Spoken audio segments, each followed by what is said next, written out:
मेरा नाम राजबीर कौर है। मैं बाबा नामदेव सरकारी सीनियर सैकेंडरी स्कूल घुमाण जिला गुरदासपुर विखे बतौर पंजाबी मिस्ट्रेस काम कर रही हाँ। पिछलियां वीडियोज़ दे विच असीं व्याकरण के 4 अंगां विचों दूसरे अंग शब्द बोध अधीन आउंदे शब्द भेदां बारे गलबात कीती सी। 8 शब्द भेदां विचों पहले 6 शब्द भेदां नाम, पड़नाम, विशेषण, किरिया, किरिया विशेषण अते संबंधक दे बारे विच असीं पंजाबी व्याकरण नाल संबंधित पिछलियां वीडियोज़ दे विच गलबात कर चुके हाँ। अज दी इस वीडियो दे विच असीं 7वें शब्द भेद बारे गलबात करांगे जिसका नाम है जोजक। सो साडा अज दा विशा है जोजक। जोजक की है? जोजक शब्द का अर्थ है जोड़ना। जोजक 2 व्याकरणिक इकाइयां शब्द वाकंश जां उपवाक नूं अंदरूनी अते बाहरी तौर ते जोड़न वाले शब्द रूपां नूं जोजक शब्द श्रेणी दे शब्द कहा जाता है।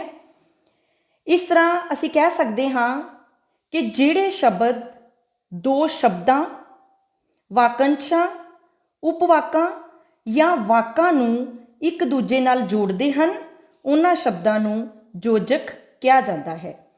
जिवें अते, के, क्योंकि, सगों, पर, इसलिए, भावें, फिर भी आदि शब्द जोजक हैं। जोजक एक अजिही शब्द श्रेणी है जो व्याकरणिक इकाइयां नूं एक नवीं इकाई विच बन्नण दा काम करदी है। पंजाबी भाषा दे जोजकां दी पहली विशेषता यह है कि पंजाबी विच जोजक सीमित गिणती दे शब्द हैं।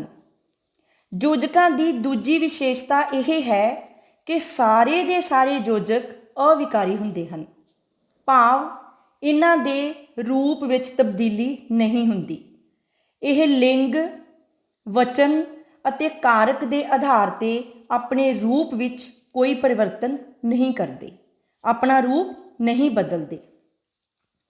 वाकां विच जोजक शब्दां दी वरतों किवें हुंदी है देखदे हां। जिवें पहला वाक है, सब जानते हैं कि पढ़ना चंगा काम है।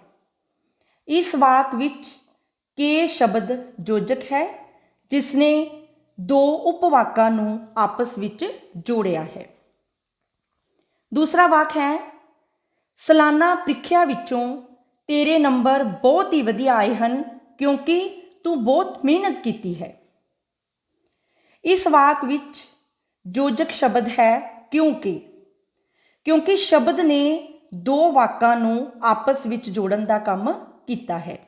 इस तरह जोजक शब्द वो शब्द हुंदे हैं जो 2 शब्दां, वाकंशां, उपवाकां या वाकां नूं आपस विच जोड़न दा काम करते हैं। हुण आपां गल करांगे जोजकां दी वंड बारे। पंजाबी भाषा दी व्याकरणिक संरचना विच जोजकां नूं 2 भागां विच वंडिया जा सकता है। एक कारज के आधार पर वंड है अते दूजी बनतर के आधार पर वंड है। कारज के आधार पर जोजक 2 तरह के हुंदे हैं, एक समान जोजक अते दूसरा अधीन जोजक। समान जोजक दीयां 4 किस्मां हुंदियां हैं। पहली है समुच्ची समान जोजक, दूसरा है विकल्पी समान जोजक, तीसरा है निखेधी समान जोजक अते चौथी किस्म है कारजबोधक समान जोजक। कारज के आधार पर जोजक की दूसरी किस्म है अधीन जोजक। अधीन जोजक दियां अगों 7 किस्मां हुंदियां हैं। समान अधिकरण अधीन जोजक, कारणवाचक अधीन जोजक, फलवाचक अधीन जोजक, मंतववाचक अधीन जोजक, शर्तवाचक अधीन जोजक, विरोधवाचक अधीन जोजक अते तुलनावाचक ਅਧੀਨ ਯੋਜਕ। ਯੋਜਕ ਦੀ ਦੂਸਰੀ ਵੰਡ ਬਣਤਰ ਦੇ ਆਧਾਰ ਤੇ ਹੈ। ਬਣਤਰ ਦੇ ਆਧਾਰ ਤੇ ਵੀ ਯੋਜਕ ਦੀਆਂ ਦੋ ਕਿਸਮਾਂ ਹੁੰਦੀਆਂ ਹਨ। ਪਹਿਲੀ ਹੈ ਇਕੇਰੇ ਯੋਜਕ, ਦੂਸਰੀ ਹੈ ਸੰਯੁਕਤ ਯੋਜਕ। ਸੰਯੁਕਤ ਯੋਜਕ ਦੋ ਤਰ੍ਹਾਂ ਦੇ ਹੁੰਦੇ ਹਨ। ਪਹਿਲਾ ਹੈ ਬੱਝਵੇਂ ਸੰਯੁਕਤ ਯੋਜਕ ਅਤੇ ਦੂਸਰਾ ਹੈ ਟੁੱਟਵੇਂ ਸੰਯੁਕਤ ਯੋਜਕ। ਸਭ ਤੋਂ ਪਹਿਲਾਂ ਆਪਾਂ ਗੱਲ ਕਰਾਂਗੇ ਕਿ ਯੋਜਕ ਦੀ ਕਾਰਜ ਦੇ ਆਧਾਰ ਤੇ ਵੰਡ ਕਿਵੇਂ ਹੁੰਦੀ ਹੈ। ਯੋਜਕ ਦੀ ਕਾਰਜ ਦੇ ਆਧਾਰ ਤੇ ਸਮਾਨ ਯੋਜਕ ਅਤੇ ਅਧੀਨ ਯੋਜਕ ਦੇ ਵਿੱਚ ਵੰਡ ਹੁੰਦੀ ਹੈ। ਸਮਾਨ ਯੋਜਕ ਕੀ ਹਨ? ਸਮਾਨ ਦਾ ਅਰਥ ਹੈ ਬਰਾਬਰ। ਸਾਵੀਆਂ ਵਾਕਾਤਮਿਕ ਬਣਤਰਾਂ ਵਿੱਚ ਕਾਰਜਸ਼ੀਲ ਹੋਣ ਵਾਲੇ ਯੋਜਕਾਂ ਨੂੰ ਸਮਾਨ ਯੋਜਕ ਕਹਿੰਦੇ ਹਨ। ਸਾਵੀਆਂ ਵਾਕਾਤਮਿਕ ਬਣਤਰਾਂ ਕੀ ਹੁੰਦੀਆਂ ਹਨ? ਸਾਵੀਆਂ ਵਾਕਾਤਮਿਕ ਬਣਤਰਾਂ ਉਹ ਹੁੰਦੀਆਂ ਹਨ ਜਿਨ੍ਹਾਂ ਦੀ ਵਾਕ ਵਿੱਚ ਆਪਸੀ ਸਥਾਨ ਬਦਲੀ ਕੀਤਿਆਂ ਵਾਕ ਬਣਤਰ ਵਿੱਚ ਕੋਈ ਤਬਦੀਲੀ ਨਾ ਵਾਪਰੇ। ਸਾਵੀਆਂ ਵਾਕਾਤਮਿਕ ਬਣਤਰਾਂ ਵਿੱਚ ਵਿਚਰਨ ਵਾਲੇ ਉਪਵਾਕ ਸਵਾਧੀਨ ਹੁੰਦੇ ਹਨ। ਇਸ ਤਰ੍ਹਾਂ ਸਮਾਨ ਯੋਜਕ ਦਾ ਅਰਥ ਹੈ ਜਿਹੜਾ ਯੋਜਕ ਸਮਾਨ ਜਾਂ ਬਰਾਬਰ ਦੇ ਸ਼ਬਦਾਂ, ਵਾਕੰਸ਼ਾਂ, ਉਪਵਾਕਾਂ ਜਾਂ ਵਾਕਾਂ ਨੂੰ ਜੋੜੇ, ਉਸ ਨੂੰ ਸਮਾਨ ਯੋਜਕ ਕਹਿੰਦੇ ਹਨ। ਇਹ ਸੰਯੁਕਤ ਵਾਕਾਂ ਦੀ ਸਿਰਜਣਾ ਕਰਦੇ ਹਨ। ਜਿਵੇਂ ਪਹਿਲਾ ਵਾਕ ਹੈ ਰੂਪ ਕੀਰਤ ਅਤੇ ਜਪ ਕੀਰਤ ਦੋਵੇਂ ਸਕੇ ਭਰਾ ਹਨ। ਇਸ ਵਾਕ ਵਿੱਚ ਅਤੇ ਸ਼ਬਦ ਯੋਜਕ ਹੈ ਜਿਸ ਨੇ ਦੋ ਬਰਾਬਰ ਦੇ ਸ਼ਬਦਾਂ ਰੂਪ ਕੀਰਤ ਅਤੇ ਜਪ ਕੀਰਤ ਨੂੰ ਆਪਸ ਵਿੱਚ ਜੋੜਿਆ ਹੈ। ਸਮਾਨ ਜਾਂ ਬਰਾਬਰ ਦੇ ਦੋ ਸ਼ਬਦਾਂ ਨੂੰ ਆਪਸ ਵਿੱਚ ਜੋੜਨ ਕਰਕੇ ਅਤੇ ਯੋਜਕ ਸਮਾਨ ਯੋਜਕ ਹੈ। ਜੇਕਰ ਸਾਵੀਆਂ ਵਾਕਾਤਮਿਕ ਬਣਤਰਾਂ ਪੱਖੋਂ ਵਾਕ ਵਿੱਚ ਸ਼ਬਦਾਂ ਦੀ ਆਪਸੀ ਸਥਾਨ ਬਦਲੀ ਕਰਦੇ ਹਾਂ ਤਾਂ ਵਾਕ ਬਣਤਰ ਵਿੱਚ ਕੋਈ ਤਬਦੀਲੀ ਨਹੀਂ ਹੁੰਦੀ। ਜਿਵੇਂ ਪਹਿਲਾ ਵਾਕ ਹੈ ਸਾਡੇ ਕੋਲ ਰੂਪ ਕੀਰਤ ਅਤੇ ਜਪ ਕੀਰਤ ਦੋਵੇਂ ਸਕੇ ਭਰਾ ਹਨ। ਆਪਾਂ ਜੇਕਰ ਵਾਕ ਬਦਲੀ ਕਰਦੇ ਹਾਂ ਤਾਂ ਕੀ ਵਾਕ ਬਣਦਾ ਹੈ? ਜਪ ਕੀਰਤ ਅਤੇ ਰੂਪ ਕੀਰਤ ਦੋਵੇਂ ਸਕੇ ਭਰਾ ਹਨ। ਦੋਵੇਂ ਵਾਕ ਇੱਕੋ ਜਿਹੇ ਹਨ ਅਤੇ ਦੋਹਾਂ ਵਾਕਾਂ ਦੇ ਅਰਥਾਂ ਵਿੱਚ ਕੋਈ ਫਰਕ ਨਹੀਂ ਪੈਂਦਾ। ਰੂਪ ਕੀਰਤ ਅਤੇ ਜਪ ਕੀਰਤ ਜਾਂ ਜਪ ਕੀਰਤ ਅਤੇ ਰੂਪ ਕੀਰਤ ਦੋਨੋਂ ਵਾਕ ਇੱਕੋ ਜਿਹੇ ਹਨ। ਦੂਸਰਾ ਵਾਕ ਹੈ ਪਿਓ ਜਾਂ ਪੁੱਤ ਪਿੰਡ ਜਾਓ। ਇਸ ਵਾਕ ਵਿੱਚ ਜਾਂ ਸ਼ਬਦ ਸਮਾਨ ਯੋਜਕ ਹੈ ਜਿਸ ਨੇ ਦੋ ਬਰਾਬਰ ਸ਼ਬਦਾਂ ਨੂੰ ਆਪਸ ਵਿੱਚ ਜੋੜਿਆ ਹੈ। ਜੇਕਰ ਸਾਵੀਆਂ ਵਾਕਾਤਮਿਕ ਬਣਤਰਾਂ ਪੱਖੋਂ ਵਾਕ ਵਿੱਚ ਸ਼ਬਦਾਂ ਦੀ ਆਪਸੀ ਸਥਾਨ ਬਦਲੀ ਕਰਦੇ ਹਾਂ ਤਾਂ ਵਾਕ ਬਣਤਰ ਵਿੱਚ ਕੋਈ ਤਬਦੀਲੀ ਨਹੀਂ ਹੁੰਦੀ। ਜਿਵੇਂ ਪਿਓ ਜਾਂ ਪੁੱਤ ਪਿੰਡ ਜਾਓ ਜਾਂ ਪੁੱਤ ਜਾਂ ਪਿਓ ਪਿੰਡ ਜਾਓ, ਦੋਹਾਂ ਵਾਕਾਂ ਦੇ ਅਰਥਾਂ ਵਿੱਚ ਕੋਈ ਫਰਕ ਨਹੀਂ ਪਿਆ। ਇਸ ਤਰ੍ਹਾਂ ਸਮਾਨ ਯੋਜਕ ਦੋ ਬਰਾਬਰ ਦੇ ਸ਼ਬਦਾਂ, ਵਾਕੰਸ਼ਾਂ, ਉਪਵਾਕਾਂ ਜਾਂ ਵਾਕਾਂ ਨੂੰ ਆਪਸ ਵਿੱਚ ਜੋੜਦੇ ਹਨ। ਸਮਾਨ ਯੋਜਕ ਦੀਆਂ ਚਾਰ ਕਿਸਮਾਂ ਹੁੰਦੀਆਂ ਹਨ। ਪਹਿਲੀ ਕਿਸਮ ਹੈ ਸਮੁੱਚੀ ਸਮਾਨ ਯੋਜਕ। ਸਮੁੱਚੀ ਸਮਾਨ ਯੋਜਕ ਕੀ ਹੁੰਦੇ ਹਨ? ਜਿਹੜੇ ਸਮਾਨ ਯੋਜਕ ਦੋ ਸਮਾਨ ਉਪਵਾਕਾਂ ਨੂੰ ਸਧਾਰਨ ਰੂਪ ਵਿੱਚ ਇਸ ਤਰ੍ਹਾਂ ਜੋੜਨ ਕਿ ਸਮੁੱਚਾ ਭਾਵ ਪ੍ਰਗਟ ਹੋ ਜਾਵੇ, ਉਸ ਨੂੰ ਸਮੁੱਚੀ ਸਮਾਨ ਯੋਜਕ ਕਹਿੰਦੇ ਹਨ। ਜਿਵੇਂ ਪਹਿਲਾ ਵਾਕ ਹੈ ਖੇਡਾਂ ਵੀ ਖੇਡੋ ਅਤੇ ਪੜ੍ਹਾਈ ਵੀ ਕਰੋ। ਇਸ ਵਾਕ ਵਿੱਚ ਅਤੇ ਸ਼ਬਦ ਸਮੁੱਚੀ ਸਮਾਨ ਯੋਜਕ ਹੈ ਜਿਹੜਾ ਦੋ ਸਮਾਨ ਉਪਵਾਕਾਂ ਨੂੰ ਜੋੜ ਕੇ ਸਮੁੱਚਾ ਭਾਵ ਪ੍ਰਗਟ ਕਰ ਰਿਹਾ ਹੈ। ਦੂਸਰਾ ਵਾਕ ਹੈ ਰਾਹ ਪਿਆ ਜਾਣੀਏ ਜਾਂ ਵਾਹ ਪਿਆ ਜਾਣੀਏ।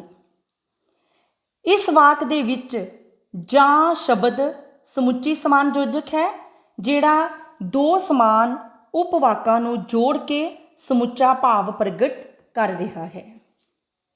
ਸਮਾਨ ਯੋਜਕ ਦੀ ਦੂਸਰੀ ਕਿਸਮ ਹੈ ਵਿਕਲਪੀ ਸਮਾਨ ਯੋਜਕ। ਜਿਹੜੇ ਯੋਜਕ ਅਜਿਹੇ ਸੁਤੰਤਰ ਉਪਵਾਕਾਂ ਨੂੰ ਜੋੜਨ ਜਿਨ੍ਹਾਂ ਤੋਂ ਉਹਨਾਂ ਦੇ ਵਟਾਂਦਰੇ ਦਾ ਭਾਵ ਪ੍ਰਗਟ ਹੋਵੇ, ਜਾਂ ਇਸ ਤਰ੍ਹਾਂ ਵੀ ਕਹਿ ਸਕਦੇ ਹਾਂ ਕਿ ਸੁਤੰਤਰ ਉਪਵਾਕਾਂ ਦਾ ਪਰਸਪਰ ਵਟਾਂਦਰਾ ਹੋਵੇ ਅਤੇ ਦੋਵਾਂ ਉਪਵਾਕਾਂ ਵਿੱਚੋਂ ਇੱਕ ਦਾ ਭਾਵ ਪ੍ਰਗਟ ਹੋਵੇ। ਜਿਵੇਂ ਪਹਿਲਾ ਵਾਕ ਹੈ, ਚਾਹੇ ਤੂੰ ਚਾਹ ਬਣਾਵੇਂ ਚਾਹੇ ਤੇਰੀ ਭਾਬੀ ਬਣਾਵੇ। ਇਸ ਵਾਕ ਵਿੱਚ ਚਾਹੇ ਸ਼ਬਦ ਵਿਕਲਪੀ ਸਮਾਨ ਯੋਜਕ ਹੈ ਜੋ ਸੁਤੰਤਰ ਉਪਵਾਕਾਂ ਦਾ ਪਰਸਪਰ ਵਟਾਂਦਰਾ ਕਰ ਰਿਹਾ ਹੈ। ਦੂਸਰਾ ਵਾਕ ਹੈ, ਤੂੰ ਜਾ ਨਹੀਂ ਤਾਂ ਉਹ ਜਾਵੇ। ਇਸ ਵਾਕ ਵਿੱਚ ਨਹੀਂ ਤਾਂ ਸ਼ਬਦ ਵਿਕਲਪੀ ਸਮਾਨ ਯੋਜਕ ਹਨ। ਸਮਾਨ ਯੋਜਕ ਦੀ ਤੀਸਰੀ ਕਿਸਮ ਹੈ ਨਿਖੇਧੀ ਸਮਾਨ ਯੋਜਕ। ਜਿਹੜੇ ਸਮਾਨ ਯੋਜਕ ਦੋ ਅਜਿਹੇ ਸੁਤੰਤਰ ਉਪਵਾਕਾਂ ਨੂੰ ਜੋੜਨ ਜਿਨ੍ਹਾਂ ਤੋਂ ਉਹਨਾਂ ਦੇ ਆਪਸੀ ਟਕਰਾਅ, ਨਿਖੇਧ ਜਾਂ ਵਿਰੋਧ ਪ੍ਰਗਟ ਹੋਵੇ, ਉਸ ਨੂੰ ਨਿਖੇਧੀ ਸਮਾਨ ਯੋਜਕ ਕਹਿੰਦੇ ਹਨ। ਜਿਵੇਂ ਪਹਿਲਾ ਵਾਕ ਹੈ, ਉਹ ਹੁਸ਼ਿਆਰ ਹੈ ਫਿਰ ਵੀ ਆਲਸੀ ਹੈ। ਇਸ ਵਾਕ ਵਿੱਚ ਫਿਰ ਵੀ ਸ਼ਬਦ ਨਿਖੇਧੀ ਸਮਾਨ ਯੋਜਕ ਹੈ ਜੋ ਸੁਤੰਤਰ ਉਪਵਾਕਾਂ ਵਿਚਕਾਰ ਆਪਸੀ ਟਕਰਾਅ ਜਾਂ ਵਿਰੋਧ ਪੈਦਾ ਕਰ ਰਹੇ ਹਨ। ਦੂਸਰਾ ਵਾਕ ਹੈ, ਉਸਨੇ ਬਹੁਤ ਮਿਹਨਤ ਕੀਤੀ ਪਰੰਤੂ ਫਿਰ ਵੀ ਉਸ ਨੂੰ ਸਫਲਤਾ ਨਹੀਂ ਮਿਲੀ। ਇਸ ਵਾਕ ਵਿੱਚ ਪਰੰਤੂ ਫਿਰ ਵੀ ਸ਼ਬਦ ਨਿਖੇਧੀ ਸਮਾਨ ਯੋਜਕ ਹਨ ਜੋ ਸੁਤੰਤਰ ਉਪਵਾਕਾਂ ਵਿੱਚ ਆਪਸੀ ਟਕਰਾਅ ਪੈਦਾ ਕਰ ਰਹੇ ਹਨ। ਸਮਾਨ ਯੋਜਕ ਦੀ ਚੌਥੀ ਕਿਸਮ ਦਾ ਨਾਂ ਹੈ ਕਾਰਜਬੋਧਕ ਸਮਾਨ ਯੋਜਕ। ਜਿਹੜੇ ਸਮਾਨ ਯੋਜਕ ਅਜਿਹੇ ਦੋ ਸੁਤੰਤਰ ਉਪਵਾਕਾਂ ਨੂੰ ਜੋੜਨ ਜਿਨ੍ਹਾਂ ਵਿੱਚੋਂ ਇੱਕ ਉਪਵਾਕ ਕਾਰਨ ਪ੍ਰਗਟ ਕਰੇ ਅਤੇ ਦੂਸਰਾ ਕਾਰਜ ਪ੍ਰਗਟ ਕਰੇ, ਉਸ ਨੂੰ ਕਾਰਜਬੋਧਕ ਸਮਾਨ ਯੋਜਕ ਕਹਿੰਦੇ ਹਨ। ਜਿਵੇਂ ਪਹਿਲਾ ਵਾਕ ਹੈ, ਉਹ ਢਾਹੂ ਗੱਲਾਂ ਕਰਦਾ ਹੈ ਇਸ ਕਰਕੇ ਮੈਂ ਉਸਦੇ ਕੋਲ ਨਹੀਂ ਬੈਠਦਾ। ਇਸ ਵਾਕ ਵਿੱਚ ਇਸ ਕਰਕੇ ਸ਼ਬਦ ਕਾਰਜਬੋਧਕ ਸਮਾਨ ਯੋਜਕ ਹਨ ਕਿਉਂਕਿ ਇਹ ਅਜਿਹੇ ਦੋ ਉਪਵਾਕਾਂ ਨੂੰ ਆਪਸ ਵਿੱਚ ਜੋੜ ਰਹੇ ਹਨ ਜਿਨ੍ਹਾਂ ਵਿੱਚੋਂ ਇੱਕ ਉਪਵਾਕ ਕਾਰਨ ਪ੍ਰਗਟ ਕਰ ਰਿਹਾ ਹੈ ਅਤੇ ਦੂਸਰਾ ਜਿਹੜਾ ਹੈ ਉਹ ਕਾਰਜ ਪ੍ਰਗਟ ਕਰ ਰਿਹਾ ਹੈ। ਉਸ ਦੇ ਕੋਲ ਨਾ ਬੈਠਣ ਦਾ ਕਾਰਨ ਹੈ ਕਿ ਉਹ ਢਾਹੂ ਗੱਲਾਂ ਕਰਦਾ ਹੈ। ਦੂਸਰੇ ਉਪਵਾਕ ਵਿੱਚ ਕਾਰਜ ਹੈ ਕਿ ਉਸ ਦੇ ਢਾਹੂ ਗੱਲਾਂ ਕਰਨ ਕਰਕੇ ਮੈਂ ਉਸ ਦੇ ਕੋਲ ਨਹੀਂ ਬੈਠਦਾ। ਦੂਸਰਾ ਵਾਕ ਹੈ, ਉਹ ਰਾਤ ਦਿਨ ਮਿਹਨਤ ਕਰਦਾ ਹੈ ਤਾਹੀਓ ਸਫਲਤਾ ਉਸ ਦੇ ਕਦਮ ਚੁੰਮਦੀ ਹੈ। ਇਸ ਵਾਕ ਵਿੱਚ ਤਾਹੀਓ ਸ਼ਬਦ ਕਾਰਜਬੋਧਕ ਸਮਾਨ ਯੋਜਕ ਹੈ ਕਿਉਂਕਿ ਤਾਹੀਓ ਸ਼ਬਦ ਅਜਿਹੇ ਦੋ ਉਪਵਾਕਾਂ ਨੂੰ ਆਪਸ ਵਿੱਚ ਜੋੜ ਰਿਹਾ ਹੈ ਜਿਨ੍ਹਾਂ ਵਿੱਚੋਂ ਇੱਕ ਉਪਵਾਕ ਕਾਰਨ ਪ੍ਰਗਟ ਕਰ ਰਿਹਾ ਹੈ ਅਤੇ ਦੂਸਰਾ ਕਾਰਜ ਪ੍ਰਗਟ ਕਰ ਰਿਹਾ ਹੈ। ਰਾਤ ਦਿਨ ਮਿਹਨਤ ਕਰਨ ਕਰਕੇ ਸਫਲਤਾ ਉਸ ਦੇ ਕਦਮ ਚੁੰਮਦੀ ਹੈ।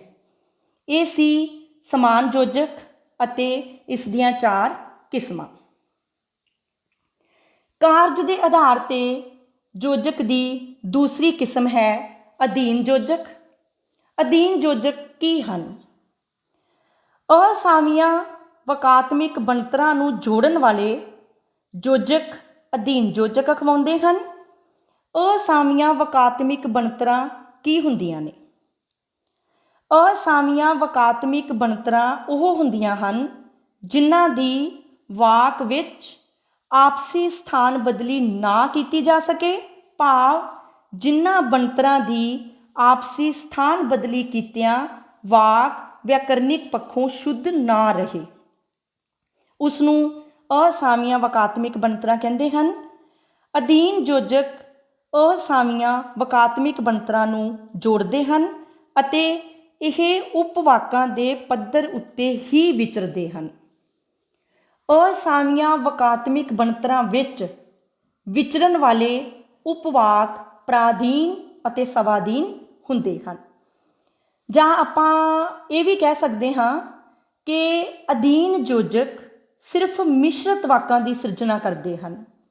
ਸੋ ਜਿਹੜੇ ਯੋਜਕ ਅਧੀਨ ਉਪਵਾਕਾਂ ਨੂੰ ਪ੍ਰਧਾਨ ਉਪਵਾਕਾਂ ਨਾਲ ਜੋੜ ਕੇ ਮਿਸ਼ਰਤ ਵਾਕ ਬਣਾਉਣ, ਉਹ ਅਧੀਨ ਯੋਜਕ ਅਖਵਾਉਂਦੇ ਹਨ। ਜਿਵੇਂ ਕਿ, ਜੋ, ਜਿਹੜਾ, ਜਦੋਂ, ਜੇ, ਕਿਉਂਕਿ, ਤਾਂ ਆਦਿ ਸ਼ਬਦ ਅਧੀਨ ਯੋਜਕ ਹਨ। ਜਿਵੇਂ ਪਹਿਲਾ ਵਾਕ ਹੈ, ਮਾਪੇ ਸਕੂਲ ਦੀ ਪ੍ਰਬੰਧਕ ਕਮੇਟੀ ਤੋਂ ਬਹੁਤ ਖੁਸ਼ ਹਨ ਕਿਉਂਕਿ ਉਹਨਾਂ ਦੇ ਬੱਚਿਆਂ ਦੀ ਸ਼ਖਸੀਅਤ ਦਾ ਬਹੁਪੱਖੀ ਵਿਕਾਸ ਹੋ ਰਿਹਾ ਹੈ। ਇਸ ਵਾਕ ਵਿੱਚ ਕਿਉਂਕਿ ਸ਼ਬਦ ਅਧੀਨ ਯੋਜਕ ਹੈ ਜਿਸ ਨੇ ਦੋ ਵਾਕਾਂ ਨੂੰ ਆਪਸ ਵਿੱਚ ਜੋੜਿਆ ਹੈ। ਇਸ ਵਾਕ ਦਾ ਕੋਈ ਵੀ ਹਿੱਸਾ ਪੂਰਨ ਭਾਂਤ ਸੁਤੰਤਰ ਨਹੀਂ ਹੈ। ਦੋਵੇਂ ਹਿੱਸੇ ਇੱਕ ਦੂਜੇ ਉੱਤੇ ਨਿਰਭਰ ਕਰਦੇ ਹਨ। ਦੂਸਰਾ ਵਾਕ ਹੈ, ਗੁਰੂ ਜੀ ਨੇ ਉਪਦੇਸ਼ ਦਿੱਤਾ ਕਿ ਕਿਰਤ ਕਰਕੇ ਖਾਓ। ਇਸ ਵਾਕ ਵਿੱਚ ਕਿ ਸ਼ਬਦ ਅਧੀਨ ਯੋਜਕ ਹੈ ਕਿਉਂਕਿ ਇਸ ਵਾਕ ਦੇ ਦੋਵੇਂ ਹਿੱਸੇ ਇੱਕ ਦੂਜੇ ਉੱਤੇ ਨਿਰਭਰ ਕਰਦੇ ਹਨ। ਪਰ ਕਈ ਵਾਕਾਂ ਵਿੱਚ ਵਾਕ ਦਾ ਇੱਕ ਹਿੱਸਾ ਕੁਝ ਹੱਦ ਤੱਕ ਸੁਤੰਤਰ ਵਾਕ ਹੁੰਦਾ ਹੈ ਅਤੇ ਦੂਸਰਾ ਹਿੱਸਾ ਅਧੀਨ ਵਾਕ ਹੁੰਦਾ ਹੈ। ਅਧੀਨ ਯੋਜਕ ਵਾਕ ਦੇ ਅਧੀਨ ਹਿੱਸੇ ਤੋਂ ਪਹਿਲਾਂ ਆਉਣ ਕਰਕੇ ਇਹਨਾਂ ਨੂੰ ਅਧੀਨ ਯੋਜਕ ਕਿਹਾ ਜਾਂਦਾ ਹੈ। ਅਧੀਨ ਯੋਜਕ ਦੀਆਂ 7 ਕਿਸਮਾਂ ਹੁੰਦੀਆਂ ਹਨ। ਪਹਿਲੀ ਕਿਸਮ ਦਾ ਨਾਂ ਹੈ ਸਮਾਨਵਾਚਕ ਅਧੀਨ ਯੋਜਕ। ਸਮਾਨਵਾਚਕ ਅਧੀਨ ਯੋਜਕ ਕੀ ਹੈ? ਜਦੋਂ ਕੋਈ ਅਧੀਨ ਉਪਵਾਕ ਪ੍ਰਧਾਨ ਉਪਵਾਕ ਦੇ ਕਿਸੇ ਸ਼ਬਦ ਦੀ ਵਿਆਖਿਆ ਕਰੇ ਤਾਂ ਉਸ ਨੂੰ ਸਮਾਨਵਾਚਕ ਅਧੀਨ ਯੋਜਕ ਕਹਿੰਦੇ ਹਨ। ਜਿਵੇਂ ਪਹਿਲਾ ਵਾਕ ਹੈ, ਤੁਸੀਂ ਮੇਰੇ ਨਾਲ ਇਸ ਤਰ੍ਹਾਂ ਕਰ ਰਹੇ ਹੋ ਜਿਵੇਂ ਮੈਂ ਪਰਾਇਆ ਹੋਵਾਂ। ਇਸ ਵਾਕ ਵਿੱਚ ਜਿਵੇਂ ਸ਼ਬਦ ਸਮਾਨਵਾਚਕ ਅਧੀਨ ਯੋਜਕ ਹੈ। ਦੂਸਰਾ ਵਾਕ ਹੈ, ਇਹ ਸੱਚ ਹੈ ਕਿ ਘਰ ਦੀ ਮੁਰਗੀ ਦਾਲ ਬਰਾਬਰ ਹੁੰਦੀ ਹੈ। ਇਸ ਵਾਕ ਵਿੱਚ ਕੇ ਸ਼ਬਦ ਸਮਾਨਵਾਚਕ ਅਧੀਨ ਯੋਜਕ ਹੈ। ਅਧੀਨ ਯੋਜਕ ਦੀ ਦੂਸਰੀ ਕਿਸਮ ਹੈ ਕਾਰਨਵਾਚਕ ਅਧੀਨ ਯੋਜਕ। ਜਦੋਂ ਅਧੀਨ ਉਪਵਾਕ ਪ੍ਰਧਾਨ ਉਪਵਾਕ ਦੀ ਕਿਰਿਆ ਦਾ ਕਾਰਨ ਦੱਸੇ ਉਸ ਨੂੰ ਕਾਰਨਵਾਚਕ ਅਧੀਨ ਯੋਜਕ ਕਹਿੰਦੇ ਹਨ। ਜਿਵੇਂ ਪਹਿਲਾ ਵਾਕ ਹੈ, ਮੁੰਡਾ ਹੱਸਦਾ ਹੈ ਕਿਉਂਕਿ ਉਹ ਪ੍ਰੀਖਿਆ ਵਿੱਚੋਂ ਸਫਲ ਹੈ। ਇਸ ਵਾਕ ਵਿੱਚ ਕਿਉਂਕਿ ਸ਼ਬਦ ਕਾਰਨਵਾਚਕ ਅਧੀਨ ਯੋਜਕ ਹੈ। ਦੂਸਰਾ ਵਾਕ ਹੈ, ਤੂੰ ਮੇਰਾ ਸੱਚਾ ਮਿੱਤਰ ਹੈ ਇਸ ਕਰਕੇ ਮੈਂ ਤੇਰੇ ਨਾਲ ਆਪਣੇ ਦਿਲ ਦੀ ਗੱਲ ਕਰਦਾ ਹਾਂ।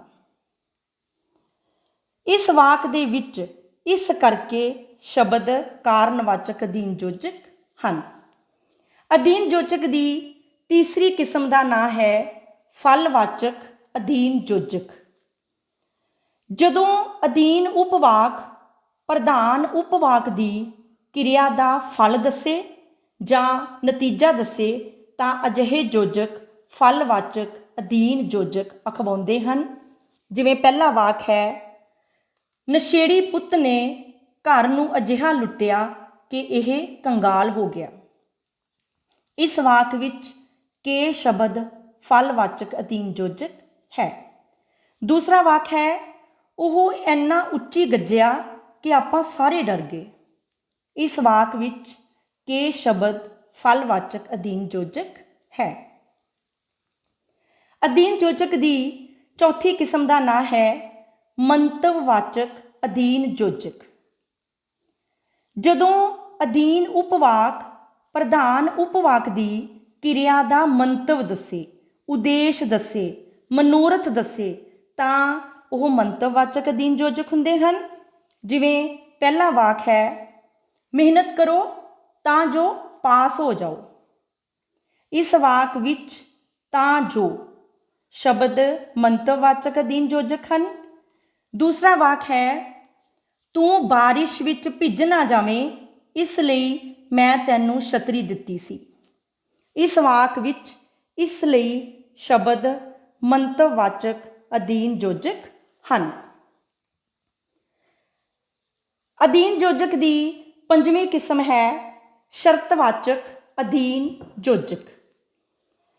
जदों अधीन उपवाक प्रधान उपवाक दी शर्त दा सिट्टा होवे नतीजा होवे तां यह योजक शर्तवाचक अधीन योजक अखवाउंदे हन।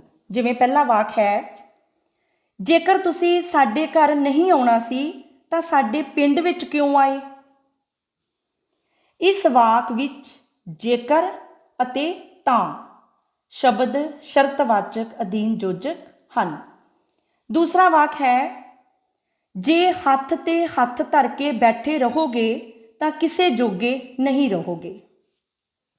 इस वाक विच जे अते तां शब्द शर्तवाचक अधीन योजक हन। अधीन योजक दी छेवीं किस्म का नाम है विरोधवाचक अधीन योजक। जदों अधीन उपवाक प्रधान उपवाक का विरोधी भाव दसे तां उसनूं विरोधीवाचक अधीन योजक कहते हैं। जिमें पहला वाक है भावें वह बीमार सी तां भी स्कूल चला गया। इस वाक विच भावें अते तां भी शब्द विरोधीवाचक अधीन योजक हैं। इसनूं असीं विरोधवाचक अधीन योजक कह सकते हाँ। दूसरा वाक है चाहे तू साडा विरोध करदा है तां भी आपां तेरा भला लोचदे हाँ। इस वाक विच चाहे अते तां भी शब्द विरोधवाचक अधीन योजक हैं। अधीन योजक की सतवीं किस्म का नाम है तुलनावाचक अधीन योजक। जिथे प्रधान उपवाक अते अधीन उपवाक दो चीज़ां दे गुणा औगणा जां लक्षणां दा टाकरा करन तां अजिहे जोड़न वाले योजक नूं तुलनावाचक अधीन योजक कहते हैं। जिमें पहला वाक है ओह ऐना उच्ची बोलदा है मानो बदल गरजदा होवे। इस वाक विच मानो शब्द तुलनावाचक अधीन योजक है। दूसरा वाक है ओह ऐनी तेज दौड़दा है जिवें मिल्खा सिंह होवे। इस वाक विच जिवें शब्द तुलनावाचक अधीन योजक है। हुण आपां गल करांगे कि बनतर के आधार ते योजक वंड किवें हुंदी है। बनतर के आधार ते योजक नूं दो भागां विच वंडिया जांदा है। पहला है इखेरे योजक, दूसरा है संयुक्त योजक। संयुक्त योजक दियां दो किस्मां हुंदियां हन। पहली है बजवें संयुक्त योजक अते दूसरी है टुटवें संयुक्त योजक। सब तो पहला आपां गल करांगे इकेरे योजक के बारे विच। इकेरे योजक की हन? जिहड़ा योजक एक ही शब्द का बनिया हुंदा है उसनूं इकेरे योजक कहते हैं।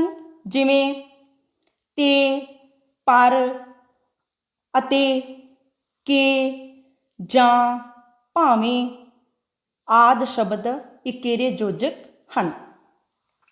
जिवें पहला वाक है मैं तुहानूं पहला ही सूचित कर दिता सी कि मैं स्कूल नहीं आवांगी।